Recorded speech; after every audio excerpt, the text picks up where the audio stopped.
Right now, all eyes on Russia and Ukraine as the ongoing conflict between the two countries grows even more tense. Meanwhile, back here at home, President Biden is about to deliver remarks about the issue that has many fearing war could break out. And this noon, we have new details about a deadly shooting that left a teen and innocent bystander dead, including who's now facing charges and how neighbors are reacting to the chaotic scene. Live from KSAT 12, the news at noon starts right now. New at noon, the Castroville City Council is scheduled to discuss the employment status of the town's police chief today. This comes days after he was accused of repeatedly using the N-word at a murder scene earlier this month. Chief Brian Jackson is accused of saying the racial slur at least 3 times, and it was recorded on a body camera worn by a Medina County Sheriff's Officer deputy. That's according to a source familiar with the incident. Medina County Sheriff Randy Brown told the KSAT 12 defenders that he contacted several Castroville city officials after hearing inappropriate language in the footage. Brown declined to discuss the exact nature of Jackson's comments. You can read more about this story on KSAT.com. And an update this noon, the grandmother and legal guardian of 3 children who law enforcement officials found severely malnourished and neglected, sentenced to 25 years in prison. Samantha Foster was arrested in May of 2020. That's after her 11-year-old daughter reported the abuse by sending a text message to 911. According to the affidavit for removal, the children endured physical abuse, and the home where they were staying was reportedly filled with trash, feces, and urine. The jury sentenced Foster to 25 years on 2 counts and 10 years probation on the 3rd count. The DA's office says the children are now healthy and doing well. A man and a woman killed in an apartment murder-suicide at a West Side home on Monday morning have been identified by San Antonio police and family. 50-year-old Gavino Daniel Rios and 41-year-old Joanne Sandoval were found by the man's brother when he went to check on him. This happened in the 100 block of Enrique Avenue, not far from West Commerce Street and Hortensia Avenue. Police believe it may have been a murder-suicide, but did not say who they believe pulled the trigger. Outside with live cam, it's already warm, but changes, they are coming. Get ready. You know where your coat is? Yes, it's always on standby. Good. Because I'm always cold, but this is drastic. This is going to be a drastic change, and it's smart to buy that coat because, trust me, you will want it tomorrow morning. Take a look at the change that we're expecting. Today, probably in the 80s, maybe even upper 80s. By tomorrow, we'll be looking at wind chills in the 20s by tomorrow afternoon. That 24-hour change is going to be drastic, so be prepared for it. Here's a look at the satellite picture. We've got clouds clearing out, a lot of sun, and that is pushing temperatures into the upper 70s already. 78 degrees here in San Antonio, 80 Pleasanton, 79 Hondo, 77 right now in Uvalde. And there's a look at the state of Texas. Can you pick out where that front is? It's right there, really sharp dividing line between the cold and the warm. 35 right now in Abilene, 31 in Wichita Falls, at 60 in Waco. Front just on the doorstep of Waco there. And wind chill values down to 10. That's what it feels like right now in Amarillo. And that cold air will be plunging south tonight, should arrive overnight, and by tomorrow morning those changes will have taken place. But this afternoon, 88 east-northeasterly winds, 5 to 10 miles per hour, 77 by 6 p.m. and 66 by the 8 o'clock hour. We'll have much more on this cold weather headed our way coming up in just a few minutes. Thank you, Justin. We'll look forward to that. We are learning more about the people involved in a deadly shootout that left a teen and innocent bystander dead. San Antonio police say 4 people are facing capital murder charges. The shooting happened in broad daylight yesterday afternoon near Blanco and West Mariposa. And as Katrina Weber reports, people in that area especially shaken by the death of a man who was inside his own home at the time. San Antonio police blocked off the area where bullets flew around 2:30 yesterday afternoon.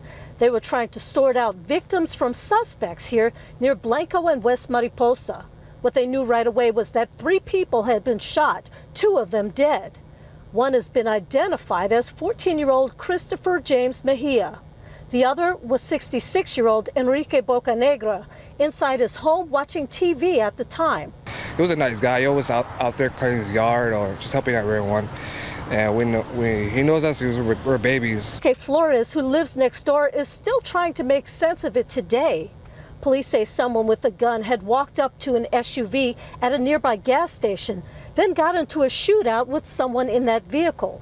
Police say Mejia, the 14-year-old who also was killed, was with that group.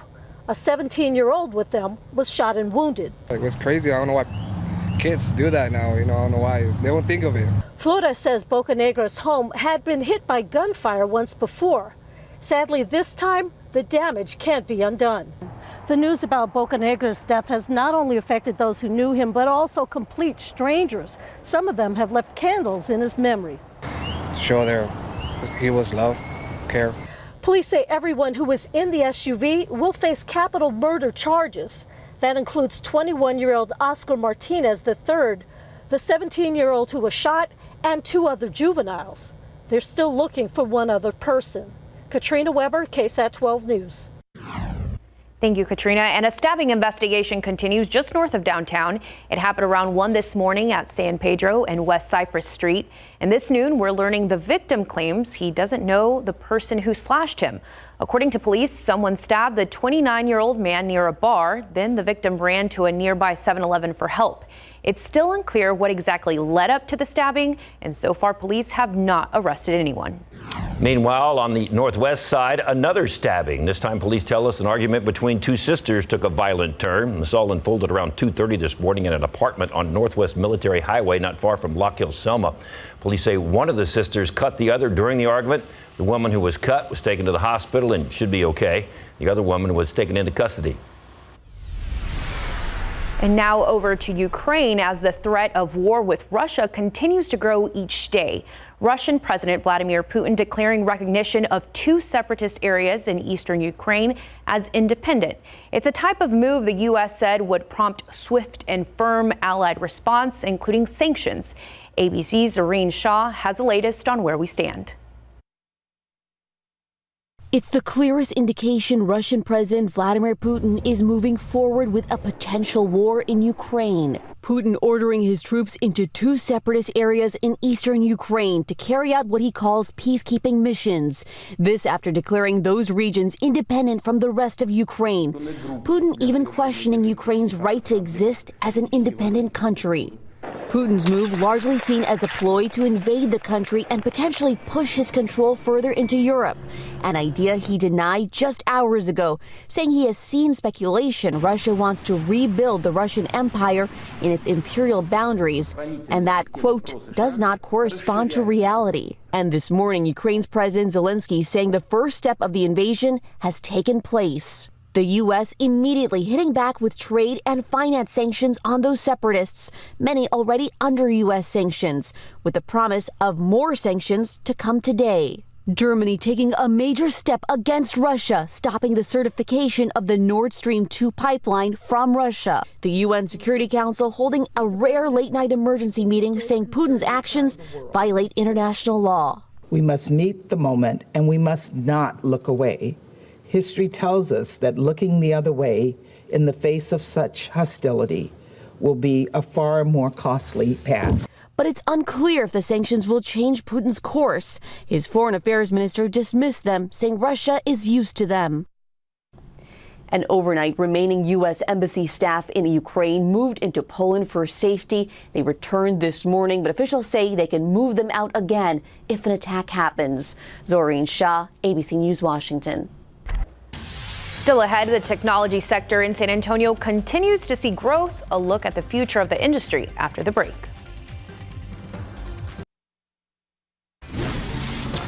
You know, it seems like every year the technology industry is getting more and more prevalent here in San Antonio. We have seen substantial growth over the last 10 years, and as Max Massey shows us, the Geekdom CEO is optimistic for the future of the Alamo City. We've seen some amazing, companies and ideas pop up within the space and even outside of the space that have grown very significantly over the past 5 years that I've been involved. Charles Wooden started in business development for Geekdom. He's now the CEO and a big part of a company creating thousands and thousands of jobs. 2,489 jobs have been created by companies within Geekdom. And the thing that I love about that number so much is that these are jobs that never existed before. They didn't move here. They were created out of somebody's mind, and it led to those people ended up getting hired and affecting the economic growth here in San Antonio. A large part of Geekdom is helping young innovators grow their business, and they need to raise money to do just that. And we've seen over $422 million raised by companies that have come through Geekdom. And when you think about that number, it's just a very large number. And I think it's going to continue to grow over the next years. Geekdom is set to release their 2021 impact report tomorrow. It illustrates the economic effect of the company, and a big concentration of that report is diversity. Of the 80 companies that are currently a part of our programs, 59 of them are, led by a minority in some way, shape, or form. And it's amazing to see. So that's nearly 3/4 of the companies. All in all, Wooden tells me it is an exciting time for San Antonio, and it is a great week for Geekdom. There's a lot of events on tap, including on Thursday, the Innovation Forum, which is going to be focused on women in tech. Max Massey, KSAT 12 News. Outside with live cam, but as we show you this picture, I want to remind you that we're waiting on President Joe Biden to address the nation on the situation overseas between Russia, Ukraine, the U.S., and those European countries. And as soon as we see that he's stepping to the podium, we will get to that announcement and that address for you. But another thing that people have their eyes on is weather. 77 right now. It's going to get even warmer, but tomorrow, totally different story. Completely different story. Yes, it gets a lot colder. Cold front comes through tonight. We've been talking about it all day. Be prepared for the cold tomorrow. In the meantime, the aquifer down 0.6 of a foot. I wish I could tell you there's some good rain with the front. There's not. There will be some precipitation, but it will all be light. And looking at the pollen count, molds are in the moderate category, 670. Everything else is low. We'll look at that forecast straight ahead.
This Rodeo Remembers, brought to you by the new 2022 Chevy Silverado, the strongest, most advanced Silverado ever.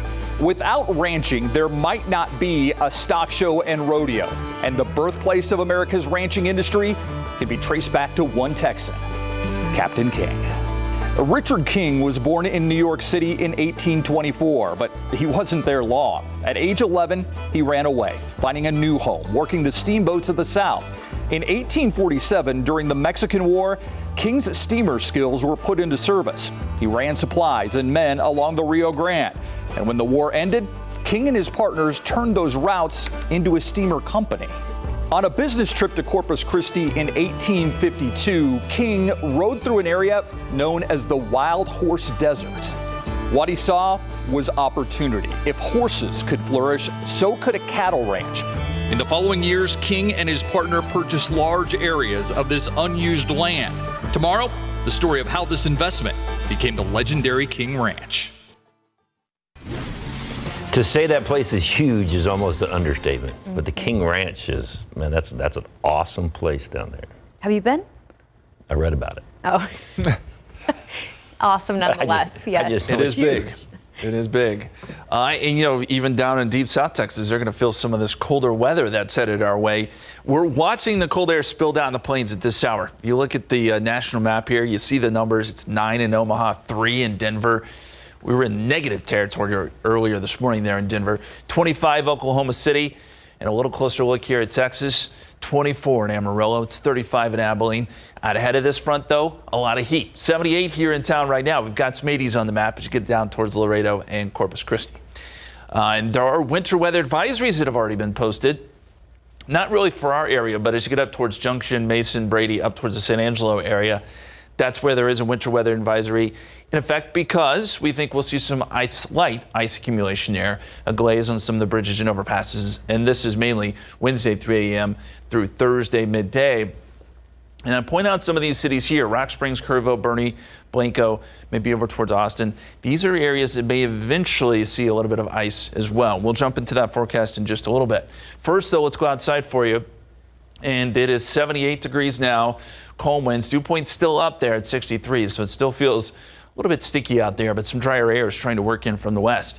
A lot of sun, and that's why temperatures are going to be rather warm this afternoon. 84 in Del Rio. It's 82 in Carrizo Springs, 81 Kennedy, 78 right now in Kerrville. And I mentioned those dew points. There's some drier air that's trying to work in from the west, and that may eventually reach San Antonio. If we see some lower dew points, that just allows that air temperature to go up even more. And the forecast calls for a high around 88 degrees. I think we'll see some 90s on the map again today. That all changes tonight.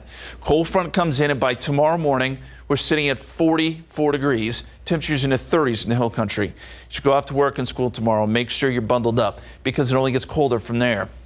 We see numbers drop into the 30s by the afternoon. 38 degrees, and you can imagine with a gusty wind chill values will be in the 20s. Here's a look at temperatures and wind chills as we get into tomorrow. We start off in the 40s but drop into the 30s. By, say, 8 p.m., temperature sitting at 36. The wind chill is 27. What a change from today. We'll also see a little bit of light wintry precip, I think, in spots. And here's how that forecast plays out. Cold front comes through by about midnight. Clouds start to fill in. It's breezy tomorrow morning. And then by the afternoon, we start to see some light drizzle, maybe some light showers developing. And notice this pink color here. That represents some light freezing drizzle as early as tomorrow afternoon in the hill country, and probably picking up a little bit as we get into early Thursday. Now, everything we see here is going to be very light, and you add the idea that it is going to be very warm today. I think impacts will be fairly minimal, but we do have to watch those bridges and overpasses, as we always do in these situations. And notice this model does bring that as far south as northern Bexar County. We've seen this scenario before, right? So we'll watch that closely as well. Those cold temperatures, by the way, stick around all the way through Friday and into Saturday. So it's going to be a slow warm up here. Chances of showers, too, all the way through Saturday. Lots of clouds. It's not until Sunday that we actually do see a nice warm up. And it looks like the sun reappears, at least in full force. So be prepared for quite a change coming up tonight and into tomorrow. We'll be right back. Pro football coverage powered by Davis Law Firm. The off-field news once again dominating the future of Deshaun Watson. His attorney going to court yesterday. He asked the judge for a delay in his deposition for 22 women who have filed civil lawsuits against him for sexual assault during massages. Rusty Hardin was trying to get Watson's depositions delayed until after April 1st, but the judge hearing the case decided on a compromise instead. Watson does not have to give his deposition until after April 1st for the women who filed criminal complaints against him, since the grand jury hearing the case is expected to have a decision by that date. For all others, Watson has to appear for depositions with his attorney, Rusty Hardin, and when his attorney is available. Hardin is currently in the middle of a trial. The after-game brawl continues to be the talk of the town, even the country. Some of the Detroit media were calling for Michigan head coach Juwan Howard to be fired after that incident involving the former NBA player and head coach of Wisconsin. Howard was livid with Badgers head coach Greg Card for calling a timeout late in the game, 15 seconds left in that one, and Wisconsin was beating Michigan by double digits. He let his feelings be known in the handshake line after the game, and that quickly escalated into a full-scale brawl between both teams, and Howard throwing a punch that hit Wisconsin assistant head coach Joe Kabanoff. But after the game, Howard blamed Gard for starting the melee. I addressed with the head coach that I will remember that because of that timeout, and for someone to touch me, and I think that was very uncalled for him to touch me as we were verbalizing and communicating with one another. So that's what ended up happening, and that's what escalated it. Well, they have a lot of time to think about it because late yesterday afternoon, the Big Ten suspended Howard 5 games, which is the rest of the regular season, but not for the tournament if they get in. Boys high school basketball playoffs begin. Action started last night. Jefferson facing Southwest Legacy in the Class 5A by-district round. They were wearing the name of teammate Arimberto Mancias Zuniga on their backs as he battles cancer. Mustangs were rolling third quarter. Nathaniel Anangueno forces the steal and then takes it in from the distance. He got that lay-in, 43-18. Then a few plays later, Joseph Riccone hits that pull-up jumper. That extended the lead. Mustangs advanced to the second round. Big win, 76-47. Also in Class 5A, Sam Houston taking on Southside at the Alamo Convocation Center. Back and forth battle in the fourth quarter. Aaron Harden knocks down the jumper in transition. He had 18, but the Cardinals answer right back. Gabriel Hinosa gets the shot to fall for 2 of his game-high 31. Cardinals knock off the Hurricanes 63-47. And next game on the court, Lee versus Judson in the Class 6A by-district round. Justin takes control in the third quarter. Donovan Gomez hits a triple from the wing to put the Rockets up 6 heading into the fourth quarter. Sean Napoleon answers with a two-handed jam on the other end. He had a team-high 24, but the Rockets put together an 11-0 run. Anaris Brandon skies for the jam. Well, I like to see that in high school, don't you? He had a game-high 25. Judson moves on with a 65-59 win. Congratulations to all the winners last night. Good stuff. Good stuff, as always. Thank you. You like that high school jam, don't you? As long as they're winning. All right, coming up, 5G is rolling out and our 3G is rolling back starting today. AT&T is shutting down its 3G network. It's the first of several cellular providers to make the move. Coming up today at 5:12 on your sides, Marilyn Moritz explains what it means for you and your phone, car, home, security, and other electronic devices.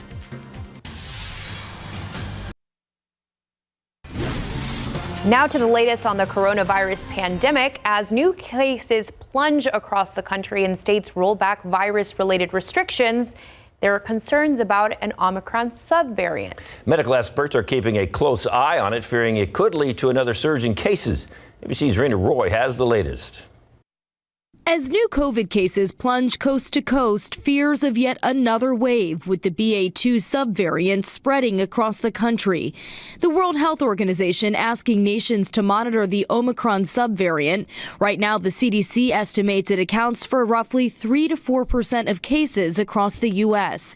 For now, nearly every state planning on loosening virus-related restrictions, with the U.S. daily death average falling below 2,000 for the first time in a month.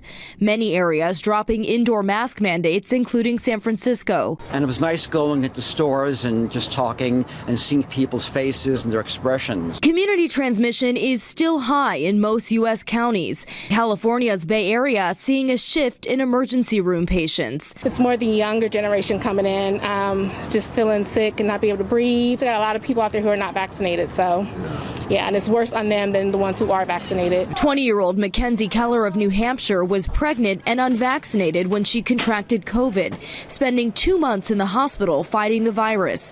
Her son born via C-section while she was on a ventilator.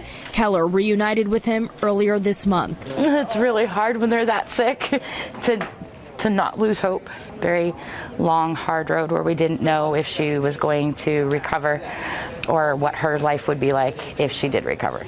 The FDA is considering a potential 4th shot for some age groups in the fall. Dr. Fauci says they're carefully monitoring in real time if it will in fact become necessary. Raina Roy, ABC News, New York.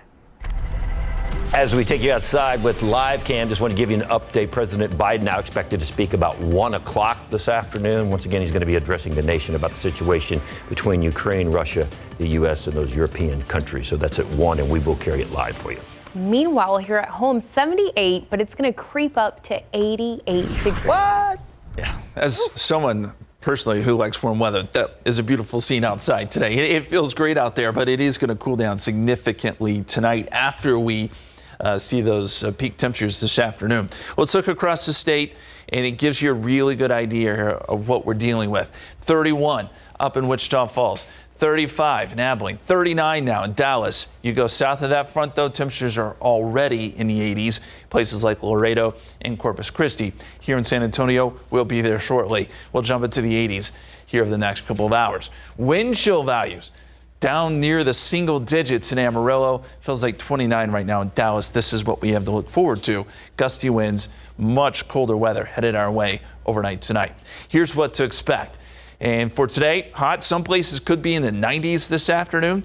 Then we get that abrupt change starting tomorrow. Damp, cloudy, and we could see some light freezing precipitation in the hill country. We can't rule that out. Stays cold, damp, cloudy, breezy on Thursday too. And we'll still be dealing with potentially a little bit of light freezing precipitation. Temperatures today up around 88 degrees. East-northeasterly winds 5 to 10 miles per hour. It does cool down, though, pretty quickly once we get into the overnight hours. We're going to detail all of that for you, get you ready for tomorrow, and talk about how long this cold air is going to last. Coming up in just a few minutes, guys. Thank you, Justin. And the jury finds 3 white men in the federal hate crimes trial linked to the killing of Ahmaud Arbery guilty. Jurors discussed the case for 3 hours yesterday and resumed this morning. Greg and Travis McMichael and William Roddy Bryan are already serving life sentences for the murder of the 25-year-old black man. The basic facts aren't in dispute. Hate crimes are about motive. Prosecutors say the killing was motivated by pent-up racial anger, and all 3 defendants showed in their own words how they feel about African Americans. Defense lawyers said racist statements don't prove they targeted Arbery because of his skin color. And lawyers are returning to court to finish picking a jury for the trial of a former Kentucky police officer involved in the deadly raid that left Breonna Taylor dead. The attorneys are trying to narrow down a pool of 48 people to 12 jurors and 3 alternates. Former officer Brett Hankinson will be tried on charges of wanton endangerment for shooting into the apartment of one of Taylor's neighbors during a night narcotics raid in March of 2020. Court officials have so far gathered about 250 potential jurors. They wanted an expanded pool to account for the widespread publicity in Taylor's shooting death by police. The legal fight between the U.S. women's national soccer team and the U.S. Soccer Federation is now over. The 2 sides announced they have reached an agreement in that gender discrimination lawsuit brought by the players. The settlement includes an agreement to pay $22 million to the players and a commitment that the Federation will provide equal pay for its female players moving forward. This ends a legal battle that began back in 2019 when the World Cup champions filed a lawsuit against their governing body, the U.S. Soccer Federation, alleging gender discrimination. President Biden plans to announce new investments in the domestic production of minerals and materials crucial to the creating a wide array of technological devices. They include computers, smartphones, batteries, household appliances, and vehicles. The investments are the administration's latest step in unsnarling persistent supply chain challenges that have plagued Biden since he took office. They come a year after he signed an executive action ordering a comprehensive review of supply chain vulnerabilities. A White House spokesperson says this is one of several announcements the White House is making this week on its effort to fix supply chain issues. And a classic stage play written a couple hundred years ago is hoping to entice modern audiences. A preview still ahead. And a lot of people make themselves some pretty big promises on January 1st, but how are those resolutions working out for you now? If you've ditched the new you and gone back to your old ways, oh, there's still hope. After the break, tips to help you get back on track.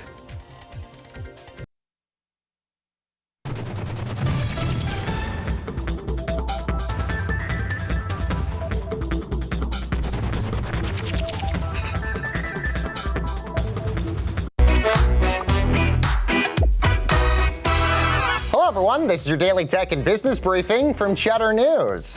Distiller Beam Suntory reporting an 11% increase in sales, mainly due to their switch to higher-end spirits. They raised the price of their Knob Creek bourbon in particular from the previous $25 to $50 a bottle to now ranging anywhere from $36 to $200. The rise in sales comes as Beam Suntory faced a supply chain and inflation issues, mainly due to glass availability for their bottles.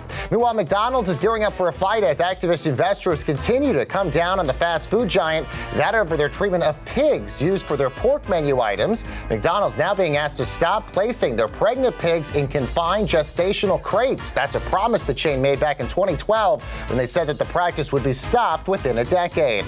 And crypto exchange FTX taking a big leap in the world of NFTs and gaming. The company launching a new division which will be focused entirely on crypto and NFTs and gaming. The game publisher will be able to launch their own token and provide in-game NFT support along the way. The ways that gamers can trade in-game goods, though, remains to be seen. And that's your Cheddar News Business and Tech Update. I'm Baker Machado coming to you from Cheddar Studios in Lower Manhattan. Travel at U.S. airports reached holiday levels over the weekend. Transportation Security Administration screened more than 2.2 million people on Friday. And that's the most since the Sunday after Thanksgiving 2021. Between Friday and Sunday, TSA screened nearly twice the number of travelers as during the same time last year. Even so, it actually did not reach pre-pandemic numbers. The high traffic comes as more countries ease COVID restrictions, allowing more people to travel. All right, the holiday season may still be ways away, but some people are already getting into the spirit. We're either late or early. The White House Historical Association revealed the official 2022 White House Christmas ornament. It is a gingerbread version of 1600 Pennsylvania Avenue, adorned with candy canes, mints, gumdrops, and swirled accents. Each one sells for $24.95. The ornament honors the legacy of President Richard Nixon, and it starts a year-long commemoration of the 37th president and his wife, Pat. In 1969, Mrs. Nixon actually started what became an annual tradition of having gingerbread on display at the White House. You can find more information at thewhitehousehistory.org. And this is a critical time of the year when it comes to sticking to those resolutions you set on January 1st. And if you fail to stick to those goals, experts say it's not too late. CNN's Mandy Gaither has 3 tips to help you recover from resolution mistakes. Most New Year's resolutions lose steam by now, and if you're feeling defeated, instead of throwing in the towel, how about a reboot? Right now is really a make or break when it comes to your New Year's resolutions, because the newness and the shininess has all faded from January 1st. Health and fitness expert Stephanie Mansour has these 3 steps to help get you back on track. Number 1, assess what went wrong. Maybe you set a nearly impossible goal or too many goals and now you're overwhelmed. Focus on more sustainable and realistic goals to better manage expectations. Whatever your goal is, make sure that it's super specific and customized to fit your life.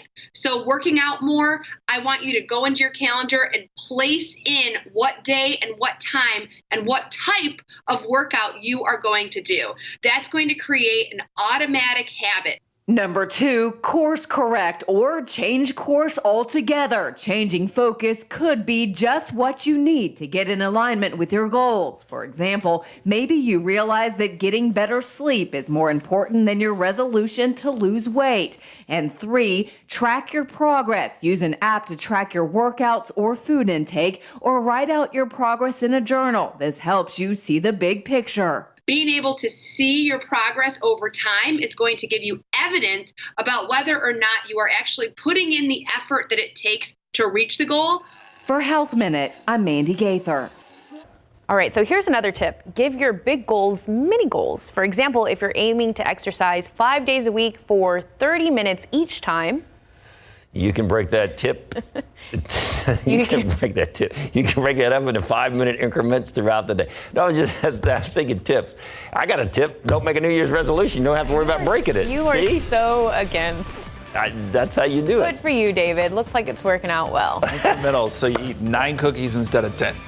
I'm working my way down. What does that mean? 7. It's working out well. What do you mean by that? Nothing. And he's talking about eating 9 cookies instead of 10. Yeah. Hey, I'm bringing the numbers down. Well, then I don't feel guilty. See, I didn't make a resolution. It's true. It's true. That does work. Yeah. Blue skies out there right now as we look at live cam. It's a warm day. Temperatures already up near 80 degrees here in town. 78 was the high so far, but we'll be up in the 80s here soon. That little bug actually says 80 degrees. Records are 93 and 26. We'll be right back with the forecast.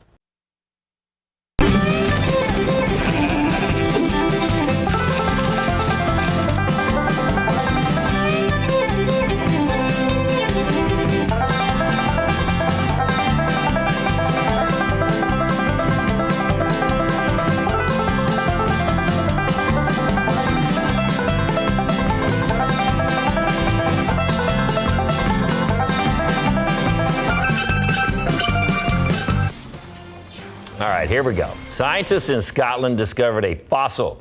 It's a flying reptile. It's called a pterosaur.